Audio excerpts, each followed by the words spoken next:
బాబా local టీవీకి స్వాగతం. ప్రతిక్షణం ప్రజల కోసం చూస్తూనే ఉండండి. జనగామ జిల్లా లింగానపురం మండలం దీప్తి ఫంక్షన్ హాల్లో బీజేపీ మండల శాఖ ఆధ్వర్యంలో విజయ సంకల్ప సభ నిర్వహించారు.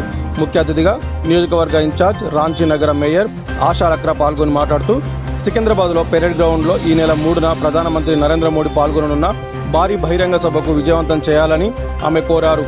ఈ కార్యక్రమంలో మండల అధ్యక్షుడు సంపత్, కోఆర్డినేటర్ మహిళా మోర్చా రాష్ట్ర అధ్యక్షురాలు గీతామూర్తి, రాష్ట్ర నాయకులు మాదాస్ వెంకన్న, పెరమండ్ల వెంకటేశ్వర్లు, ఉడుగుల రమేష్, బొట్ల శ్రీనివాస్, సోమిడి వెంకటరెడ్డి, నాగరాజు, అశోక్, మండల ముఖ్య నాయకులు పాల్గొన్నారు. మనకు ఆశ్చర్యం కలగవచ్చు.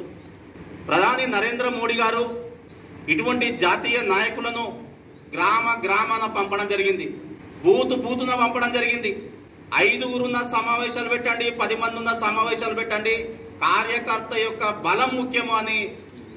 ఈ యొక్క పెద్ద బహిరంగ సభ ముఖ్యం కాదు, కార్యకర్తల దగ్గరికి వెళ్ళి సమావేశం పెట్టాలని నరేంద్ర మోడీ గారి ఆదేశం మేరకే ఈరోజు మేయర్ అయినటువంటి ఈరోజు మన ఆశా లక్రా మేరం గారు మన యొక్క లింగానపురం రావడం జరిగింది. అంటే మిత్రులారా, మీరు అర్థం చేసుకోండి, ఇతర పార్టీల వల్లే ఒక 1000 మందితోని బహిరంగ సభ, ఆ సభలో మద్యం ఇచ్చుడు, ఆ సభలో బిర్యానీ ఇచ్చుడు, ఆ సభలో వెహికల్స్ ఏర్పాటు చేయడం ఇతర పార్టీలో ఉండేది. కానీ ఒక పెద్ద వ్యక్తి అయినటువంటి మన లింగానపురంలో 40 మందితోని మాట్లాడడానికి వచ్చిందంటే పార్టీ ఎంత సీరియస్గా ఉందో అర్థం చేసుకోండి. దీనికి గల కారణం ఏంటిదంటే యుద్ధం మొదలు కాబోతుంది, యుద్ధం స్టార్ట్ కాబోతుంది. 2023 సంవత్సరంలో ఎన్నికలు జరిగినా లేదా కేసీఆర్కి ఈ నైటే కలవడి రేపే ఎన్నికలు పెట్టినా మనమందరము సిద్ధంగా ఉండాలని ఉద్దేశంతోనే జార్ఖండ్ నుండి మేయర్ గారు మన దగ్గరికి వచ్చిన సందర్భంగా తెలియజేస్తున్నాను. అంత దూరం నుంచి కేవలం మన కోసమే వచ్చింది అని అంటే చిన్న విషయం కాదు. చాలా విషయాలు దాని వెనకాల ఉన్నాయి. వాటన్నిటికి సంబంధించి కొంత క్లారిటీ ఇచ్చిన నేను ఇక్కడ 2 మోర్చాలు హాజరైన, ఇక్కడ ఒకటి కిసాన్ మోర్చా, ఇంకోటేమో ఎస్సీ మోర్చా. ఒక్కసారి ఈ మండలం కావచ్చు, మన గ్రామం కావచ్చు, మన జిల్లా కావచ్చు, ఏదైనా కావచ్చు, ఎన్ని రైతుల సమస్యలు ఇక్కడ మొత్తం నేను వచ్చినప్పుడల్లా ఇక్కడ మొత్తం వాన పడింది, మొత్తం వానలు ఇప్పుడే పడుతున్నాయి, మాకంతా సీజన్ ఉంది, అంతా చాలా మంది రైతులు పొలంలో ఉన్నారు, అందుకే రాలేకపోతున్నారని చాలాసార్లు చెప్తున్నారు. అంటే ఇప్పుడు సీజన్ కాబట్టి అటువంటి రైతులు దాదాపు 60% పైగా మనకి వ్యవసాయం పైనే ఆధారపడ్డ కుటుంబాలు ఉన్నాయి. ఈ సీజన్లో పనిచేసుకోకపోయినట్టయితే కనుక తర్వాత జీవనం అన్నది కష్టమవుతుంది. కాబట్టి ఖచ్చితంగా వారు సమయం ఇవ్వాల్సింది. కానీ మనం ఒక కిసాన్ మోర్చాగా ఉన్నప్పుడు, బాధ్యత తీసుకొని ఉన్నప్పుడు కేంద్రం రైతుల కోసం ఏం చేసింది, రైతులకు సంబంధించిన పథకాలు ఏమున్నాయి, ఇవాళ మనం రాష్ట్ర ప్రభుత్వం ఏం చేస్తుంది, కేంద్రం ఎటువంటి పథకాలు తీసుకొచ్చింది, ఆ పథకాలని మనం మాట్లాడుతున్నప్పుడు, మనం పనిచేస్తున్నప్పుడు మనం వాళ్ళకి చెప్పాల్సిన బాధ్యత మనపైనే ఉంది.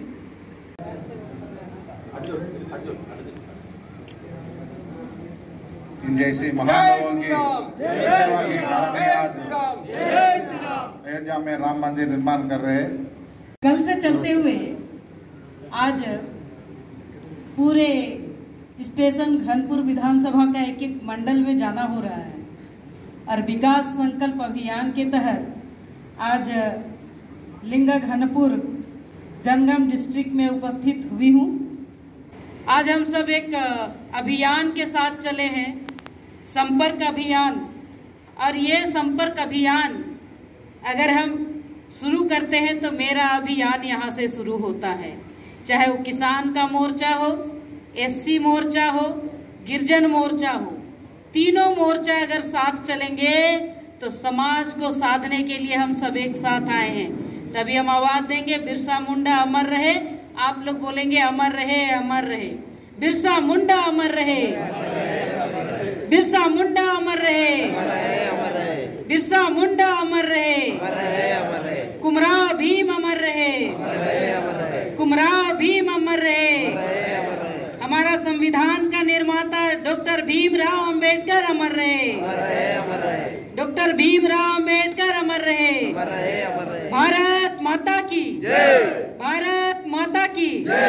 हम बोलेंगे नरेंद्र जिंदाबाद, नरेंद्र मोदी जिंदाबाद, जिंदाबाद जिंदाबाद, नरेंद्र मोदी जिंदाबाद, जिंदाबाद जिंदाबाद, अमित शाह जिंदाबाद, जिंदाबाद जिंदाबाद, अमित शाह जिंदाबाद, जिंदाबाद जिंदाबाद, जेपी नड्डा जिंदाबाद, जिंदाबाद जिंदाबाद, जेपी नड्डा जिंदाबाद, जिंदाबाद जिंदाबाद।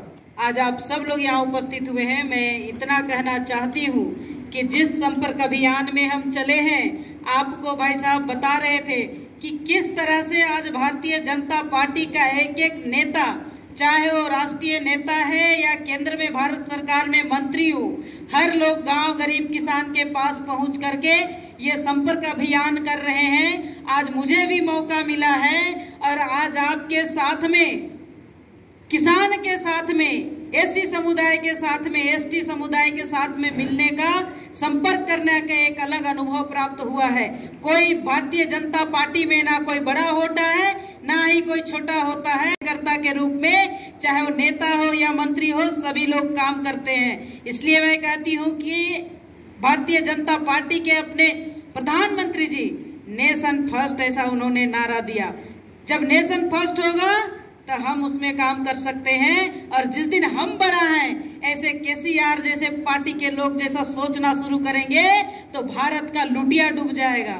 जिसको हम कहते हैं भ्रष्टाचार जैसे सरकार अगर सामने खड़ी रहेगी तो क्या इस राज्य का विकास होगा? होगा? नहीं होगा। अगर केसीआर का बेटा, केसीआर की बेटी और उनका दामाद, ऐसे 4 लोग मिलाकर के संगठन राज्य चलाएंगे तो चलेगा क्या? भारतीय जनता पार्टी में गीता मूर्ति जी, इधर विजय जी, उधर वेंकटेश जी, इधर संपत जी, सब लोग अलग अलग है। हम एक परिवार का तो कोई नहीं है, लेकिन भारत एक परिवार है। अलग भाषा, अलग भेष, फिर भी अपना एक देश, ऐसा नारा लगा करके भारतीय जनता पार्टी देश के हित में काम करने के लिए, देश को, राष्ट्र के पुनर्निर्माण में काम करने के लिए और भारतीय जनता पार्टी को तेलंगाना जैसे राज्य में स्थापित करने के लिए केसीआर को हटा करके कमल का फूल को खिलाना है, भारतीय जनता पार्टी को लाना है। इसके लिए आज से हम अभियान छेड़े हैं और आज अभियान हम छेड़ेंगे तो 2023 में हम विजय हासिल करेंगे और ये स्टेशन घनपुर भी हमारा भारतीय जनता पार्टी का कमल खिलेगा, ऐसा आप लोगों का विश्वास दिलाते हैं। और आप सब लोग आज यहाँ आए हैं एक हुंकार भरने के लिए कि हम भारतीय जनता पार्टी का एक सिपाही हैं और एक सिपाही का जिम्मेदारी होता है उस राष्ट्र को सुरक्षा करने के लिए। और भारतीय जनता पार्टी का हम सिपाही इसलिए हैं कि हमको इस देश का चिंता है, इस राष्ट्र का चिंता है, इस क्षेत्र में रहने वाले एक गरीब किसान का, एक एससी समुदाय का, एसटी समुदाय के लोगों को संपर्क बना करके उनके घरों तक जाना और मूलभूत आवश्यकता कैसे पूरे होंगे इनके लिए विश्वास जगाना है। मैं आपको बताना चाहती हूँ, झारखंड में भी हम 2018 तक सरकार बदली है।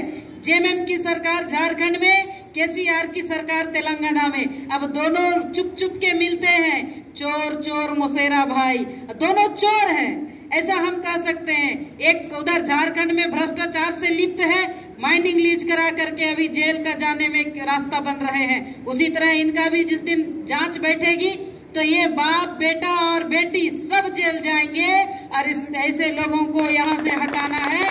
इसके लिए हम लोग को आंदोलन करने के लिए खड़ा होना पड़ेगा। आज देश का सिपाही को देखिए कैसे जम्मू कश्मीर में, सियाचिन में, बर्फ में खड़ा होकर के इस देश का रक्षा करते हैं। तो हम भी सब नरेंद्र भाई मोदी का सिपाही हैं।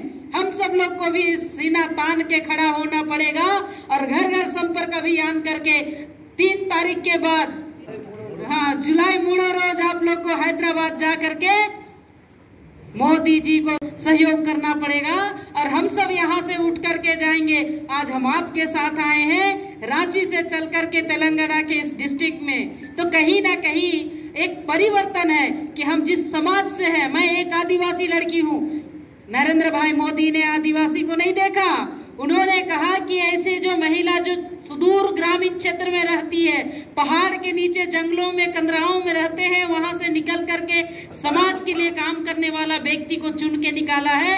ऐसे आशा लकड़ा को उन्होंने भारतीय जनता पार्टी का राष्ट्रीय मंत्री बनाने का काम किए हैं। अभी उदाहरण दे रहे थे आप देख लीजिए, भारतीय जनता पार्टी है एक ऐसा पार्टी है जिन्होंने 1999 में 1999 में जब अटल बिहारी वाजपेयी जी थे तो एसटी और एससी का आवाज बनने के लिए, उनका सुशासन लाने के लिए, उनको सुरक्षा प्रदान करने के लिए एसटी और एससी का आयोग बनता है। ये एसटी एससी कमीशन बनता है और उस कमीशन के माध्यम से हर लोग को न्याय मिलती है। पहले गांव में लोगों को शोषण किया जाता था, किसी का बात नहीं सुनते थे, को न्याय मिलेगा। और जब से आयोग गठन हुआ है तो एसटी समुदाय और एससी समुदाय के लोगों को एक समाज में जगह मिला है। और भारतीय जनता पार्टी को देखिए, आज भी आपके घर में जाके भोजन करते हैं, मेरे घर में जाके भोजन करते हैं। पहले कांग्रेस और केसीआर की जो पार्टियां चलती है वो आदिवासी के घर में नहीं जाते, उनके कुर्सी में नहीं बैठते, उनको महकती है, उनको दुर्गंध आता है, उनको छूत होता है। तो सिर्फ आपको वोट बैंक में ही तब्दील किया है, आपके हित में काम नहीं किया। उदाहरण के लिए अभी मई के महीने में 31 तारीख को हिमाचल प्रदेश में किसान सम्मान निधि के माध्यम से एक गरीब किसान को पैसा दे रहे थे। 10 करोड़ राशि 12 करोड़ किसानों के बीच में भेजने का काम माननीय मोदी जी ने किए हैं। क्या कभी कांग्रेस के शासनकाल में रहा? क्या केसीआर ने दिया? नहीं दिया। हमारे यहाँ भारतीय जनता पार्टी का शासन था 2014 से 2018 तक। हमारा मुख्यमंत्री रघुवर दास जी, वो भी किसी स्टेट में हैं, उन्होंने एक योजना लाया किसानों के लिए। जिस किसान का 1 एकड़ भूमि होगा तो उनको 5,000 राशि देंगे और 5 एकड़ भूमि होगा उनको 25,000 राशि देंगे, ताकि किसान को किसी तरह का तकलीफ ना हो। और ये राशि लोगों तक गई, किसान खुश थे। और जब सरकार चेंज हो गई, सारा योजना वापस ले लिए। जो योजना का पैसा था सब अपने पेट में डाल लिए। अभी आपको मैं पूछना चाहती हूँ, PMAY प्रधानमंत्री आवास योजना आप सब लोग को कभी मिला? किसी को मिला है? एसटी समुदाय के लोगों को मिला? एससी समुदाय के लोगों को मिला? तो ये एसटी एससी विरोधी है, किसान विरोधी सरकार है, जो आपको नहीं चाहती कि आपका विकास होगा। और भारतीय जनता पार्टी ने, मोदी जी आपको देखा नहीं, लेकिन मोदी जी का तीसरा आंख है जो आप सब लोग को देख रहे हैं। और किसान के लिए 2,000 राशि प्रत्येक किसान को गए 3 महीना के लिए। तो ये कहीं ना कहीं एक परिवर्तन है। पहले जीवन में नहीं मिलता था। कांग्रेस का लीडर बोलते थे 1 रुपया भेजते हैं 25 है। आज जिस तरह से मोदी जी ने मनरेगा में काम करते हैं और मनरेगा का गरीब को उनके खाते में डायरेक्ट पैसा चला जाता है। जन धन योजना 0 बैलेंस के साथ में खोलने का काम किया। और कोरोना काल में हर महिला के खाते में 3 महीना 500 रुपया देने का काम किए। आपको आयुष्मान योजना हो गया, उज्ज्वला योजना हो गया। तो बहन बेटियों का सम्मान करने वाला सरकार जो है भारतीय जनता पार्टी की सरकार है। आज मैं गीता बहन से बात कर रही थी, इन्होंने कहा कि जिस तरह से इस राज्य में महिलाओं का रेप हो रहा है, महिलाओं के खिलाफ अत्याचार हो रहे हैं, महिला को स्कूल जाने में डर लगता है, कहीं जॉब करने में डर लगता है, जॉब के नाम से ठग के ले जाते हैं और ऐसे लोगों का रेप करते हैं। तो जो सरकार महिलाओं का अत्याचार करते हैं, जो सरकार महिला का सम्मान नहीं करती है, उस सरकार का जीवन कभी पूरा नहीं होगा, सक्सेस नहीं होगा। 2023 में भारतीय जनता पार्टी विजय करेगी, यही महिला बहनों ने सम्मान करेंगे और भाजपा लाएंगे, ऐसा मैं विश्वास दिलाती हूं आप लोगों को। और आज जिस तरह से हम यहाँ उपस्थित हुए हैं, मैं आपको बताना चाहती हूं, जब भारतीय जनता पार्टी ने काम करना शुरू किया, एसटी मोर्चा और एससी मोर्चा के लिए काम किया, आज देश का सर्वोच्च पद पर बैठने वाले, आपने देखा होगा भारतीय जनता पार्टी का शासन रहा तो APJ अब्दुल कलाम यहाँ हमारा राष्ट्रपति हुआ करते थे। अब हमारे बिना एससी समुदाय है, ऐसे रामनाथ कोविंद जी जो इस देश में एक राष्ट्रपति के रूप में भारत सरकार के साथ में भारत सरकार को देखने का काम किया और सर्वोच्च पद पर बैठाए, ऐसे भारतीय जनता पार्टी ही चिंता कर सकती है। अभी वर्तमान में जो कैंडिडेट है, हमारे झारखंड की राज्यपाल रही हैं, ऐसी महिला, उन्होंने बहुत कठिन परिश्रम करके आए। उन्होंने कहा कि उनका जो जमीन था, एक मैंने कहीं कल में पढ़ रही थी, एक IAS ने कहा कि वो अपना जमीन बेचने के लिए वो गई थी जिला हेडक्वार्टर में परमिशन लेने के लिए। पहला जब वो जमीन का परमिशन ले रही थी, पहला परमिशन मिलने के बाद जब वो वापस गई तो देखी कि अपना एक बेटा डेथ कर गया, तो जमीन बेच नहीं पाई। वो ऋण ली थी, वो ऋण को चुकाने के लिए उन्हें जमीन बेचना चाहती थी। उनका बेटा देहांत करते हैं, दोबारा जब उन परमिशन के लिए आते हैं और परमिशन लेके जाती हैं, तब जाके देखती हैं तो उनका पति डेथ कर जाते हैं। और तीसरी बार जो आईएएस ने लिखा हो, तीसरी बार का आईएएस है, वो आईएएस ने कहा कि आपका परमिशन तो 3 साल पहले ही मिल चुका था, अब क्यों नहीं मिला। जब वो अध्ययन करती है और देखती है उनका फाइल पलट के, तब मैडम कि जब हम तीसरी बार परमिशन देने के लिए वो आई थी, तब जाके तीसरा बेटा डेथ कर जाता है। अकेली रहती है, एक बेटी के साथ रहती है, उन्होंने हिम्मत नहीं हारा। और जब वो आईएएस ने उनका परमिशन दे करके जमीन बेचते हैं और उनका जो ऋण था वो वापस करते हैं, ऐसी साधारण महिला को भारतीय जनता पार्टी ने राष्ट्र का सर्वोच्च पद पर बैठाने का काम कर रहे हैं। तो हम सब लोग यहाँ आए हैं हुंकार भरने के लिए, तो ऐसे हुंकार भरेंगे, छोटा दर्द कुछ नहीं होता। हम सिपाही हैं, हम हनुमान हैं। हम हनुमान जिस तरह से राम भगवान को सहयोग किए, वैसे हम हमारे युग पुरुष ऐसे प्रधानमंत्री को सहयोग करेंगे और तेलंगाना में बीजेपी लाने के लिए हमको हुंकार भरना पड़ेगा। और हम सब इसीलिए चल रहे हैं, आज आपके साथ हम बैठे हैं, आपका विचार और आपका सोच को हम लेके जा रहे हैं। आने वाला समय में जब दोबारा आने का मौका मिलेगा तो जरूर आप लोग आगे बढ़ेंगे। मेरा राज भी ऐसे था, लेकिन हमारा राज भी अब जग चुके हैं। हमारे राज में भी 32 जनजाति होते हैं, 32 भाषा बोली जाती है, पहाड़ों में कंदराओं में दूर दराज रहते हैं, लेकिन अपनी जब सरकार थी तो सड़कों से जोड़ दिए। मैं आपको और भी बताना चाहती हूँ, प्रधानमंत्री आवास आपको बताती हूँ, रांची की महापौर होने के नाते हर प्रकार का व्यक्ति के लिए हमने घर दिया। 4 कैटेगरी, वर्टिकल 1, वर्टिकल 2, वर्टिकल 3 और वर्टिकल 5, ऐसे करके कैटेगरी आए। और ऐसे कैटेगरी में पहला जब कैटेगरी आया था तो उसमें ऐसा परिवार जिनका खेत तो है पर पक्का मकान नहीं है, ऐसे लोगों के लिए रूरल और अर्बन दोनों क्षेत्र में प्रधानमंत्री जी घर बनाने के लिए पैसा भेजे। वो पैसा आपको नहीं मिला, वो पैसा यहाँ केसीआर ने खा लिए। दूसरा, ऐसे लोग जो फुटपाथ में रहते हैं, ना उसका घर है, ना जमीन है, ना कुछ नहीं है, वो फुटपाथ में रहते हैं। ऐसे लोग जो तालाब के किनारे बस वाले व्यक्ति को भी हमने जगाया, चिन्हित किया और ऐसे लोगों को भी घर देने का काम किया। और कहे हमने कि हम आपको पहले बसाएंगे, फिर उस जगह का डेवलपमेंट करेंगे। और जब उनको हम बसाने का काम किए, उनको भी पीएम आवास बना करके दिए। 1 बेडरूम, एक drawing room, kitchen, latrine, bathroom और बालकोनी, 1 BHK का घर उनको बना करके दिए। ऐसा कोई नहीं करता। अभी तीसरी बार ऐसे लोग हैं जिनका जो गांव में रहते हैं, रोजी रोजगार करने के लिए दिन भर काम करते हैं, पैसा लेते हैं, मजदूरी काम करते हैं, ऐसे लोगों के लिए हमने सूची बनाए। और आज जो रेंट में रहते हैं घर में, बिगाड़ा काम बिगाड़ा, और ये राज को तीनों ने मिलकर के बिगाड़ दिए, इसलिए विकास का गंगा नहीं बगा। और आज भारतीय जनता पार्टी के कार्यकर्ता होने के नाते आप सब लोग को विकास का संकल्प लेना पड़ेगा और भारत विजय करने के लिए, भारत को राष्ट्रवाद बनाने के लिए, भारत को सोने का चिड़िया बनाने के लिए आप सब लोग को कमर कसना पड़ेगा और हुंकार रैली में आना पड़ेगा। बहुत बहुत धन्यवाद।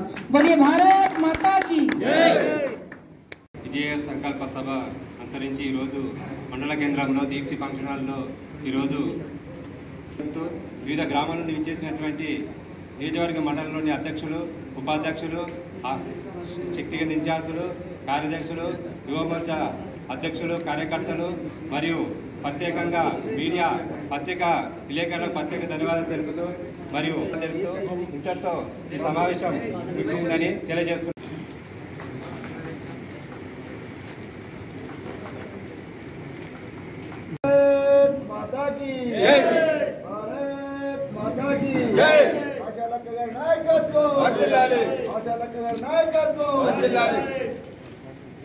రాంచీ మేయర్ ఆశా లక్క గారి నాయకత్వం.